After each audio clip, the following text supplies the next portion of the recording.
Hello, everyone, and welcome to this Conversations on Groong episode. Armenia's neighbor to the south is one of the world's oldest civilizations, with a deep understanding of its national interests, which, fortunately, largely align with those of Armenia's. Despite a lot of negative Western propaganda, Iran is viewed as a rational actor in foreign politics and diplomacy. In light of the ongoing negotiations between Iran and the US, we have with us Professor Ehsan Movahedian to talk about Iran's foreign policy in the region and on the global scene. This for sure will be a discussion that you can't miss, so please stay tuned. But before we begin, a big request from us. Thank you for following us. Please consider supporting us. You can go to our website, which is podcast.groong.org, and there's a donate button. Click on that. You can donate Or to us. if you are a nerd like me, you can just type it in, podcasts.groong.org/donate. Yeah, podcasts.groong.org/donate. We have Buy Me a Coffee, Patreon as options for donation. And also, even if you're watching this on YouTube, you don't have to leave your YouTube video. Just click on Give a Thanks. And that is available in many countries, but probably not all. Also, never forget, comment, like, share. Even if you have a negative comment or if you don't like something, that we use comments both for accepting feedback, and also we think that it helps increase the show's engagement. So we'd really appreciate to get more engagement from you. And and also don't forget about Spotify and Apple Podcasts. If you're on those platforms, we're everywhere. We try to be everywhere our listeners are. Yeah, it's important to remember, Hovik, that a lot of people go to YouTube to find our videos, but you can also find us on podcasts, and we have hundreds of downloads on our podcast channels. So rate us over there because that'll help us with our visibility, both on Spotify and also Apple Podcasts, as Hovik said. All right, on with the show. Dr. Movahedian, glad to have you back on the Groong podcast. Hello, and thank you for having me with you. Hello, Dr. Movahedian.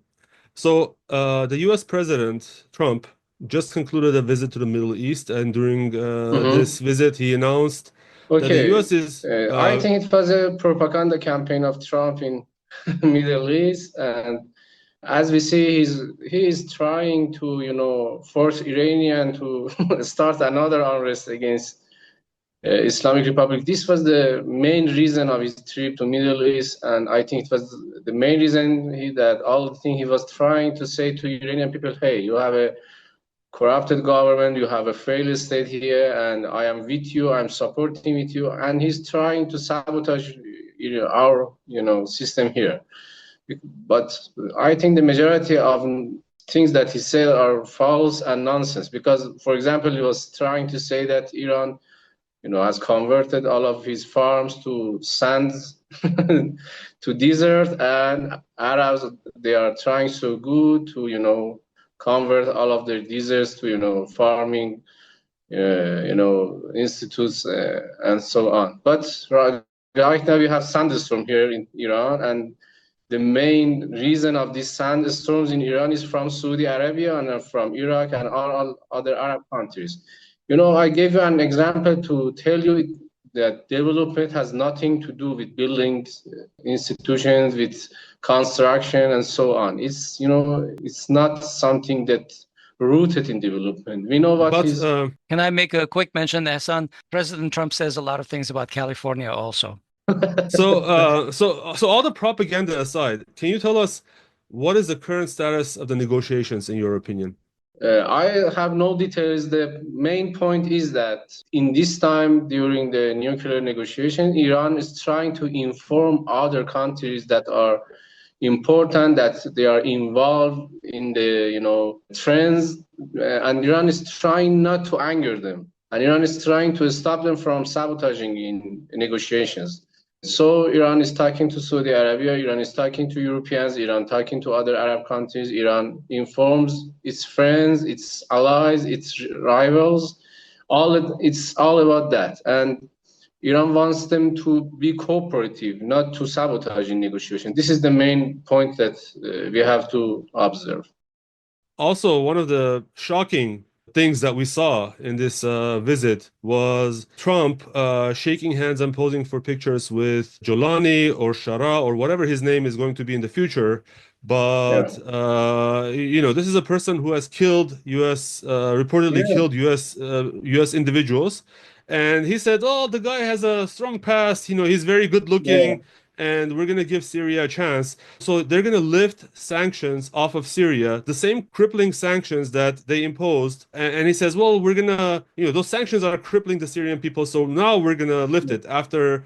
Head chopping terrorists invaded Syria and assumed government with reportedly the tacit support of U.S., Israel, and Turkey. So, what are your thoughts on this development? This is this is joke, I think. This shows double standards of Western countries. Iran tried so hard to stop terrorists, Daesh terrorists, other Al-Qaeda groups, and to establish peace and security in the region. But these pictures and this negotiation shows that who is the main reason of these terrorist attacks in the region. It's not new for us. We are aware of double standards of Western countries. Jolani was in Paris last week, and you know that Jolani killed at least 130 French citizens in Paris, and more than, I think, in their terrorist attacks, about 130 people killed and 360 people wounded. And Macron has nothing to do with it. He doesn't care about that. He shakes hands with the main terrorist of the Middle East. Everybody knows that they're lying, that they care about peace and security. They don't care about peace and security in Middle East, and also they don't care about the peace and security in Europe and the other parts of the world. They just think about their wealth. They just think about themselves, and this shows that democracy doesn't work anymore. As far as I know, we see a change in the trends of so-called democratic countries. It shows that democracy is dead there. We see cartels, we see big corporations, we see some corrupted, families. They are govern the world, they are govern Europe and United States, and it's really dangerous for the future of the world, I think.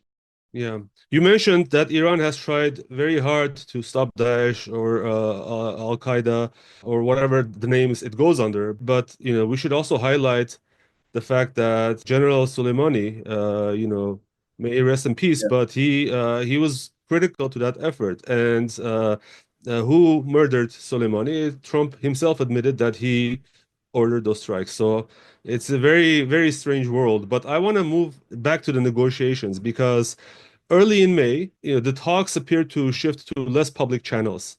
And that was during or after the explosions that rocked Iran. Reportedly, some of the reports said that it targeted Iran missile fuel depots, and other reports indicate that these explosions were aimed at targeting Iran's trade with China, because all of those explosions were on key hubs on the international north-south trade corridor. But besides that, there have been dramatic personnel shifts on the US side as well. Trump recently booted his national security advisor, Mike Waltz, shipping him off to the UN. And reportedly, Waltz was coordinating behind the scenes with the Israelis. So it seems like in the US, at least there are two camps of thought within the administration, the neocon camp and the Israeli war camp, and then also the more rapprochement and diplomacy-driven camp. Can you tell us what effects the attacks had on the negotiations? And also, do you see Israel's ears behind all these attacks? And can Israel continue to pose a threat to the negotiations? So you mean the explosion in Rajai port, I think, yeah? Yes. As you know, initial investigations shows that there was a failure to observe safety principles and protocols, and there are discrepancies in some cases, and the judicial and security officials are looking for the reasons. And the definitive cost of this incident requires a full and comprehensive investigation, which will be completed soon. Even if the incident was caused by not observing the security protocol, it's worrisome. Of course, it's quite clear from the image and videos and clips that have been released that there was no attack and that this disaster would not have happened if actions have been taken to extinguish the fire quickly. Of course, Israel's supporters are trying to present their own narrative. These types of incidents are not intended to disrupt the nuclear negotiations, I think. They are intended to force Iran to grant maximum concessions to the United States and to claim that Iran is vulnerable even without a foreign attack, and with sabotage, so that public opinion in Iran can pressure the Iranian government to conclude the nuclear negotiations quickly. But let's not forget that Israel itself is also extremely vulnerable. Recently, some major fires broke out in the heart of Israel, which Israel turned to foreign countries to extinguish.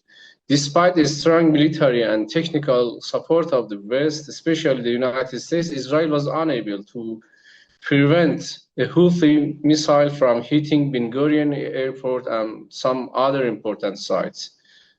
Therefore, Israel should think twice before thinking about sabotaging Iran. And Israel has no strategic depth and is very vulnerable. And of course, Iran is stronger and bigger than it is to be harmed by these events. Dr. Movahedian, we have talked to a couple of other analysts on our podcast who have said that they think the probability of someone having done the wrong thing or accidents happening at the same time as all of these geopolitical changes are happening are very unlikely about all of those cities like Qom and Mashhad and the port and everything, all these things happening. And also remember at the same time that Israel said that they were going to do so-called limited attacks that did not require the help of the United States. Are these possibly the limited attacks that we are seeing? Because to us, it seems not so believable, for example, that all of these things are accidents or incompetence on the side of a functionary or somebody. Right now, I think Israel does not dare to sabotage and carry out a limited attack on Iran. Iran has sufficient power and motivation to respond.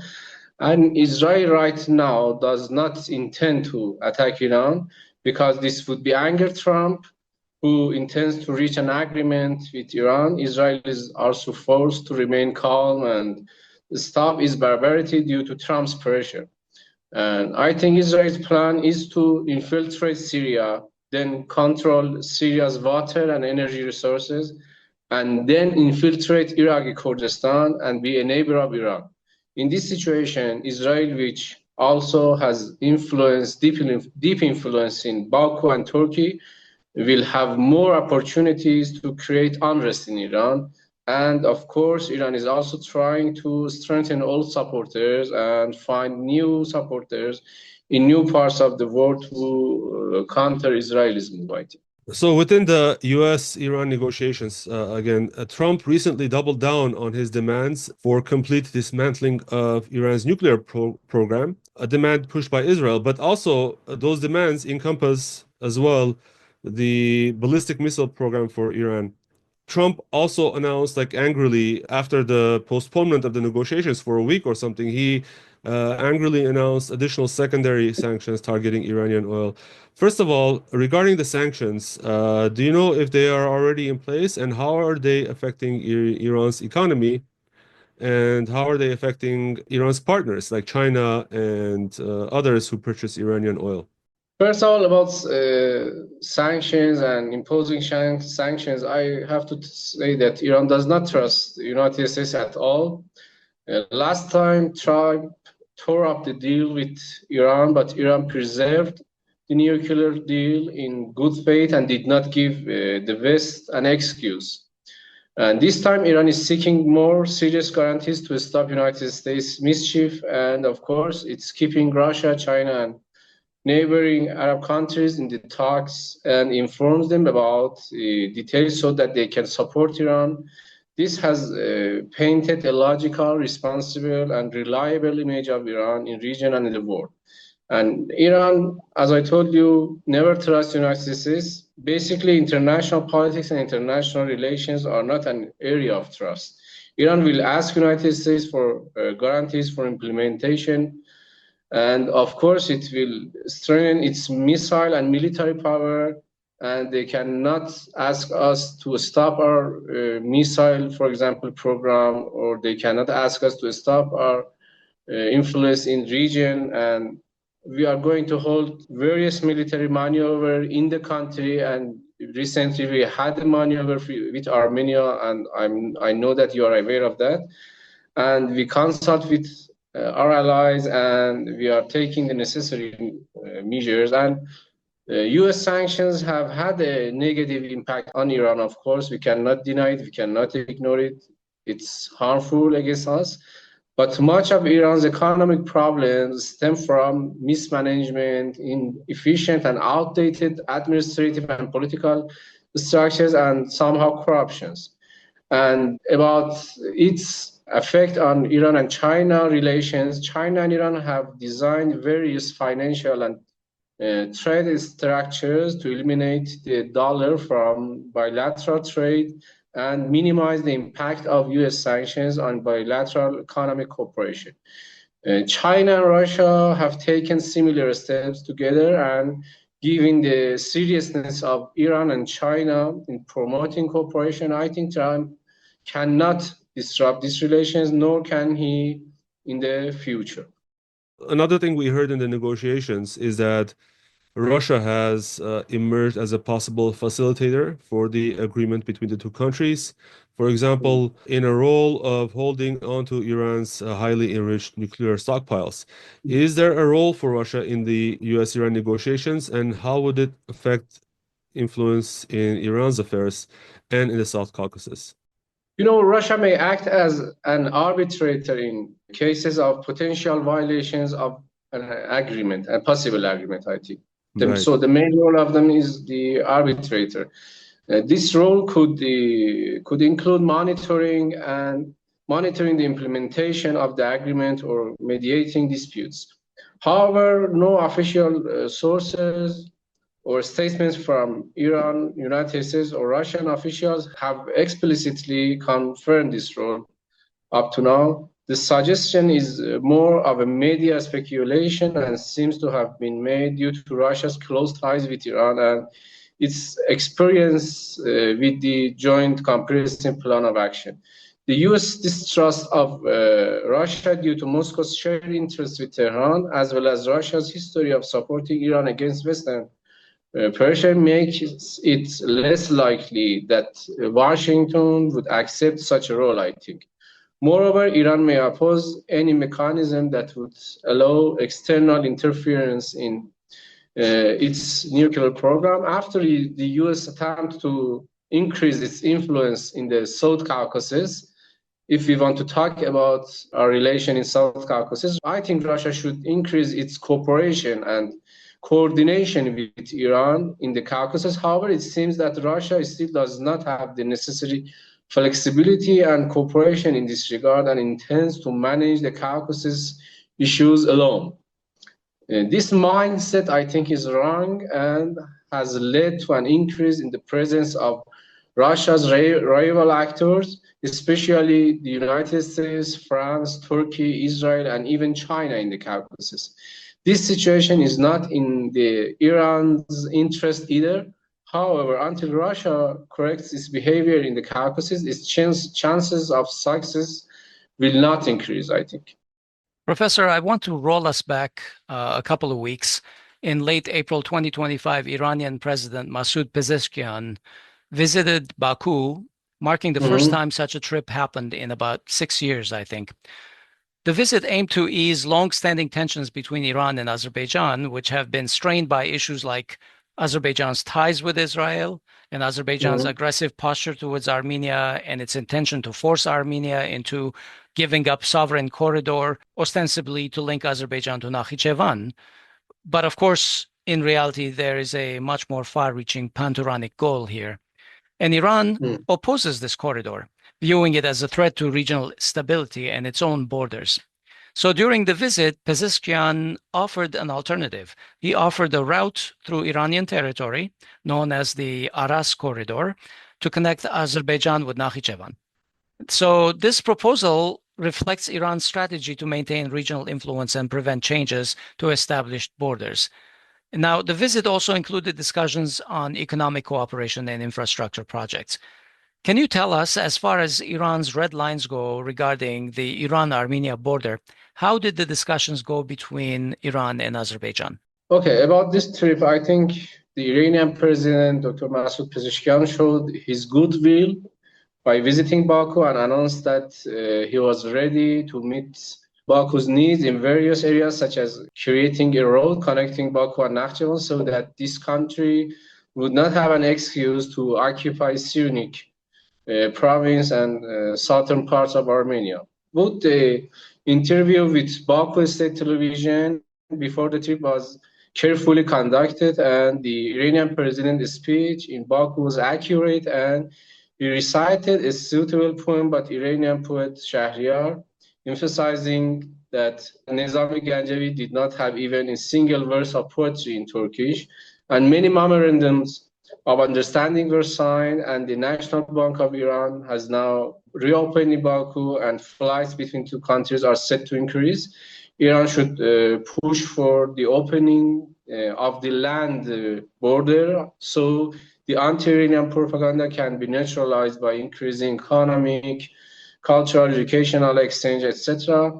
If we want to talk about the so-called corridor, Zangezur corridor, the different ideas between Iran and Russia and other countries, I have to tell you that Russia does not have a serious objection to the fake Zangezur corridor because it intends to use this corridor to bypass Western sanctions. Russia thinks that if this corridor is created, it can control it.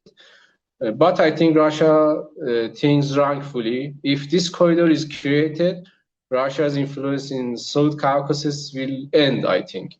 Iran will also be surrounded, and these sanctions imposed on some individual in Baku and on the Zangezur tanker by Britain for carrying Russian oils show that the West intends to create the Zangezur corridor to confront Russia, Iran, and even China. The later Russia realized this obvious issue, the more it will lose, I think. Of course, Iran will not wait for Russia and will defend its interest in the Caucasus with force if it needs. Iran is against the creation of this corridor, and the joint military maneuver with Armenia were for the first time a message to countries that are seeking geopolitical changes in the region. Professor, these disagreements between Iran and Russia that you just talked about, how have the two countries overcome this? Because there have been meetings between the foreign ministries, I believe, of the two countries to discuss these very disagreements. So has there been a bridging of this gap? You know, we have some different ideas in different matters. When it comes to Caucasus, we see that Russians think that, I told you, they can manage the situation there. Right. But they are wrong. They have lost the influence in Armenia. The only thing I think the opposition and the government of Armenia are agreed on is that all of them are against Russia. This is a very dangerous situation for them, and we can help them to, put the things in the right manner. But as far as I see, Russians still think that they can manage the situation. They are trying to work with Turkey. They are wrong. They cannot work with Turkey. They cannot work with Israelis. They cannot work with the United States. I think if they want to continue this way, they are losing their interest and their presence and, all of their interest in the region. This is an important thing to understand, because I was hoping that there would be a greater understanding between the two countries, especially since in January you signed a strategic agreement between the two, and I thought maybe there would be more understanding of it. Let me ask you real quick, how likely is Azerbaijan to accept the Iranian proposal for this Aras Corridor? I think Baku has been using Iranian, you have to know, first of all, that Baku has been using Iranian territory for more than 30 years, free of charge and without hindrance or interference to access Nakhchivan. By widening, improving, and shortening this road, Baku has no excuse to attack Armenia because we are building this Aras Corridor for them. I don't think that Baku has given up on creating the fake Zangezur Corridor. Experts in this country clearly say that the Aras Corridor is a complement to Zangezur Corridor, not a replacement for it. Baku is waiting for Israel to achieve its anti-Iranian goals for the nuclear negotiations between Iran and US to fail, for Iran to suffer more serious economic problems, and for tension and chaos to occur inside Iran, so that it can create a fake Zangezur corridor with the cooperation of Israel, Turkey, and United Kingdom. Israel is infiltrating Syria, as I told you, to enter Iraqi Kurdistan from the Kurdish areas of this country and become a neighbor of Iran, and then provoke ethnic groups in Iran to sabotage the country.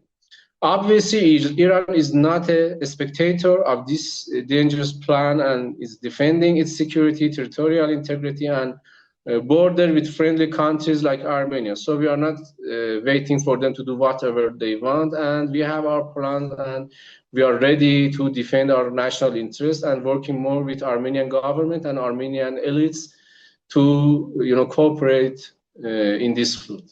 Have the issues in Syria and the Middle East in general, the setbacks in those countries, affected Iran's math towards its border with Armenia? You have always referred to them as a red line, that Armenia's sovereignty must be respected. Have those issues altered that mathematics? As far as I know, we have some red lines that we are trying to, ask everybody to respect it. The first part is that we are against any kind of geopolitical changes in the region. So up to now, we cooperated with different countries in this field to stop these geopolitical changes. I have to tell you that when it comes to Armenia, it's really different from Syria. We have borders with Armenia. It's so different for us. Armenia is the last chance for us to enter South Caucasus, because Azerbaijan never let us to do whatever we want in South Caucasus. They are working with our rivals and enemies. And we are really worried about Takfiris and groups like Daesh and Jolani militia to enter from Syria to Armenia and to Azerbaijan and so on. So I think we are ready to defend our national interest there, and I have to tell to Armenians to know that it's really different from the developments in Syria. But the main point is that the Armenian government must be so helpful to let us in Syriac region, to let us increase our cooperation together. If we can increase our economic cooperation, cultural cooperation, educational cooperation, if we can increase the Iranian presence in Syriac region, we can be hopeful that we can, keep this strategic land for Armenia. Do you think that Armenian government is responsive to those ideas right now? They are increasingly more responsive. When they accept to, start a military maneuver with Iran, it means that they are changing their mind. We have no problem in when it comes to economic cooperation, trade cooperation, educational cooperation, cultural cooperation. But I have told repeatedly that we must try so hard to increase the military and intelligence cooperation. Of course, United States and European countries are trying to sabotage this kind of cooperation. But if Armenia wants to exist as a nation state, it has no other choice but to cooperate more with Iran. Of course, we are increasing our cooperation, but I think it's not enough. Right. And we have no other choice but to work together. And I think the main elements in Armenian government understandings, I hope that they increase their knowledge about this matter. Yeah. Professor Movahedian, Pezeshkian is a reformist, and he assumed Iran's presidency in July 2024, and that marked a significant shift from the conservative leadership of his predecessor, Ebrahim Raisi. And Pezeshkian's administration has faced internal challenges, particularly from hardliners who dominate key state institutions. In the energy sector, Pezeshkian's government has signed a gas deal with Azerbaijan and Russia to construct a major pipeline through Azerbaijani territory, diverging from the previous plans of a subsea route across the Caspian Sea. This decision, it takes no genius to understand that this decision enhances Baku's influence in the region, especially in energy dynamics. I was reading a tweet of yours where you termed Pezeshkian's policies on routing the gas pipeline through Baku a betrayal. If I understand the translation correctly, I may not have. So, what are the risks? Yeah, what are the potential risks and benefits for Iran in increasing Azerbaijan's role in energy export routes, considering the complex alliances and the rivalries in the region? I am totally against this, transit through Azerbaijan because there are a lot of reasons. The main reason is that they are trying to be a hub of energy in the region with the cooperation of Turkey. So if we increase the rule in the region for transit of energy from Russia to Iran, we are helping them. We are going to give them another tool to be against us, to work against us. You cannot find any country in the world that depend all of its energy transit and energy import to just one country. You see, China and Russia have very good relations together, but China is not going to be just be dependent on Russia for importing energy. So all the thing we say is that we need other routes for transit of energy from Russia. We need Armenia and Georgia route from Russia to Iran. We need Turkmenistan route for transit of energy from Russia to Iran. All the thing we say that we need different routes. So if we have problems with one of these routes, technical problems, political problems, we can use other routes. We need some alternatives. So regarding Baku, since they have good relations with Israel, so the propaganda, pan-Turk and separative narration against Iran, I think it's not a good idea that we have just one transit route from Russia to Iran and this be through Azerbaijan. So I am really worried that if they receive energy from Russia, they are going to transfer it to other parts of the world through Turkey. You know that we have no pipeline from the border of Iran and Azerbaijan to other parts of Iran. But we have a pipeline from Russia to Georgia to Armenia to Iran. This pipeline is new and it has open capacity to transfer energy. And I am wondered that why not your government and government of Georgia, they are not talking to Russian government to activate this, opportunity and capacity. Because right now we are exporting gas to Armenia. We can, change the route, we can change the direction from Iran to Armenia to Russia to Georgia and Armenia. So it's good for you because Russia will be dependent on you for transit of energy. You receive your energy, the energy you need, you receive the transit fee, and it's so good for Armenia. But I'm wondered that why the Armenian government doesn't talk with Putin about this. Right. But going back to, I guess, Iran's decision-making on this, I wholly agree that Georgia, Armenia should jointly propose this to Russia. But why did the Pezeshkian government agree to this plan? And what are some other conflicts between the conservatives and Pezeshkian's government in terms of policies that you can talk about? Pezeshkian agreed because there are lobby groups. There are Baku lobby groups in the country that they are trying so hard, and Russia wants to do it. Russia is pressuring Iran to do it because Russia wants to bypass sanctions and they want to do it through Azerbaijan because, they consider Pashinyan a Western ally. They don't want to help him. They want to, help Baku to bypass the Western sanction, and they, ask us to be cooperative at working with them. This is the main reason. About the internal tensions in Iran, honestly, right now, this kind of tensions between conservatives and reformists and so on is not so tense in the country because we have bigger problems right now. And Pezeshkian is somehow different. He's working with conservatives and He's not like you think that the situation we had in 20 years ago. Right now, everything is so different because we have bigger problems in the country. We have nuclear negotiations right now. We have lost some of our allies in the region. We have bigger problems. So because we have energy problem right now, since we have bigger problems, we have no time to fight together between conservatives and reformers. We have a lot of important issues to think about. So this is not a big deal right now.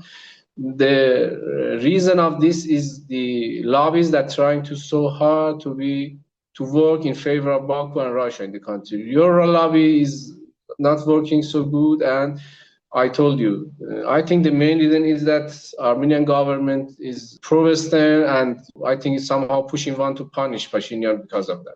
Yeah, definitely. I think that whenever we talk to Russian colleagues or Iranian colleagues, the answer we always get is, what do you expect from us when your own Armenian government is not advocating for policies? But I do want to also ask this question because it's a very emotional question for all of us. During the visit to Azerbaijan, Pezeshkian made statements that other Iranians have made that, emphasized territorial integrity of Azerbaijan. And specifically, he said the Karabakh region is an inseparable section of Azerbaijani soil. Now, look, I don't agree with that statement, but I understand where it's coming from. And I don't want to argue why he said that statement, but why doesn't Iran take a more active role in advocating for the right of return of Armenians to Nagorno Karabakh, or Artsakh, as we say?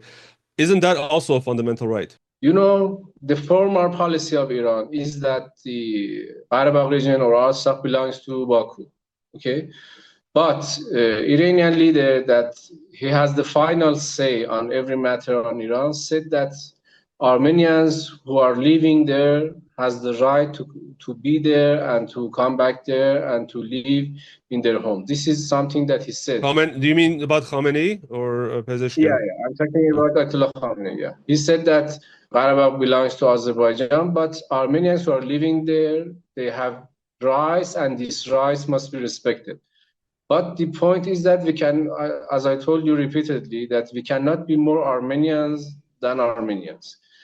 When your government says that Karabakh belongs to Baku, we cannot do anything more. So we have to obey. I talked to some of your officials in Yerevan last year. I asked them why you are not so active in international courts, why you are not asking Aliyev to respect the rights, and why you never asking him to let Armenians come back to their homes in Karabakh. He said that if they want to come back, they need Azerbaijani IDs, and we cannot accept that. If I want to be so clear, I have to tell you that your government doesn't care about that. When your government doesn't care about this situation, we cannot do anything.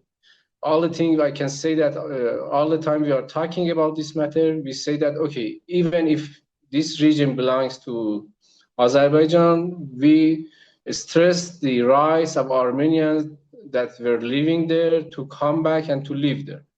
And this is something that all the time we had said. And Iranian Supreme Leader said. But obviously I think it's a little more complex, because obviously we cannot return in today's conditions in Azerbaijan. So there needs to be security guarantees. There needs to be other arrangements to allow some kind of a self-rule. But I think that those are areas, I don't know, maybe I'm of course, nobody wants to do that. That's the problem, including Armenia. The main issue is that your government must start initiative and ask us to help them. Right. I want to come back to that military maneuver. You don't know how hard we tried. We worked here in Iran and Armenia. We start a media campaign. We talked to your officials.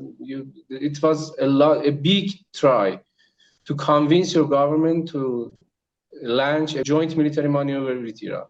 We worked on it and we succeeded. But when it comes to this matter, I think that your government must start initiative, because they are Armenians, we are Iranians. This is so simple to understand.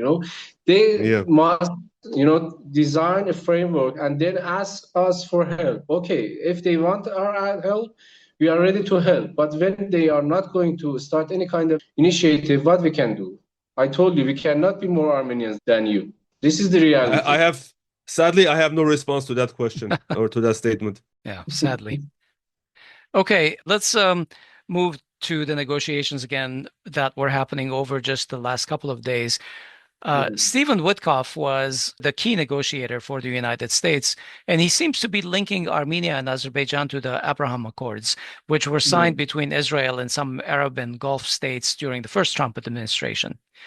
What is the significance of this linkage, Dr. Movahedian? The point is that they want to surrender Iran with this Abraham Accord, okay? It's so, silly to ask Armenians to be part of that because Armenia is a Christian country. It has nothing to do with these matters that related to Islamic world. The whole thing they want to do is to surrender Iran, to increase the pressure against Iran, and to design a ground to let Israelis be more in Caucasus region to increase pressure on Iran. It has nothing to do with peace. It has nothing to do with security. They just want to try more to put us in trouble. So I think, and it's so dangerous for Armenia to be in this Abraham Accord, because if you are trying to do this, you definitely lose Iranian support. And Armenia must know that if they want to increase their relations with Israelis, we cannot accept that, and we consider this a hostile action, and our cooperation will decrease definitely. Over the course of these negotiations between Armenia and Azerbaijan, Azerbaijan has basically been raising the price of signing an agreement. Basically, if Armenia really wants this agreement, then what are they willing to give up? But Armenia doesn't have a whole lot more to give up, except its territory. So I'm just wondering if this Abraham Accord linkage is actually more an incentivization for Aliyev to sign the agreement, because, the Abraham Accords actually have a whole bunch of financing, that is arranged, global financing that goes to the sides as investments, foreign investments. So maybe this would be something to incentivize Aliyev to sign the treaty and take this forward. I think Aliyev is going to sign it because I consider Azerbaijan the second Israel in our neighboring. So if United States give them some incentives, I think Aliyev is ready to sign it and is ready to be part of it because he wants to be more friend with Trump, and he wants to have the support of Trump to increase the pressure against Iran and to increase the pressure against Armenia. So I think Aliyev has strong incentives to be part of it. And it's more about geopolitical changes in the region. I think he thinks that if he be part of this accord, he can be prepared to attack Armenia and to make pressure against Iran to be silent. All right. Well, I guess we leave that there for today, Dr. Movahedian. Thank you so much for joining us. We appreciate your time and your insight. My pleasure. That's a pleasure for me to talk to you, and I hope we can talk again in near future. Thank you. Thank you. Bye-bye. That's our show today. This episode was recorded on May 16, 2025. We've been talking with Professor Ehsan Movahedian, who is an international relations specialist, ATU University in Tehran, Iran. He focuses on multidisciplinary research about digital diplomacy and politics. For more information on the participants in this episode, you can go to the usual place, podcasts.groong.org/episode number. And I want to thank, we had a nice donation from a listener through YouTube. So I want to thank that person and let you know that you can actually use YouTube to send us a thanks. It's available in some countries. But also, if you can't use YouTube, the website is podcasts.groong.org. And there's a little donate button. You can click on that, and any support you provide is definitely appreciated. Some of the options are Patreon and Buy Me a Coffee. So all of those options are available, but we also have YouTube. Please don't forget to comment, like, share, especially if you don't want to contribute financially, or if you can't, then commenting, liking, and sharing is a great way to support us as well, because it tweaks the algorithms a little bit. So thank you. and talk to you soon. Yep. Bye-bye.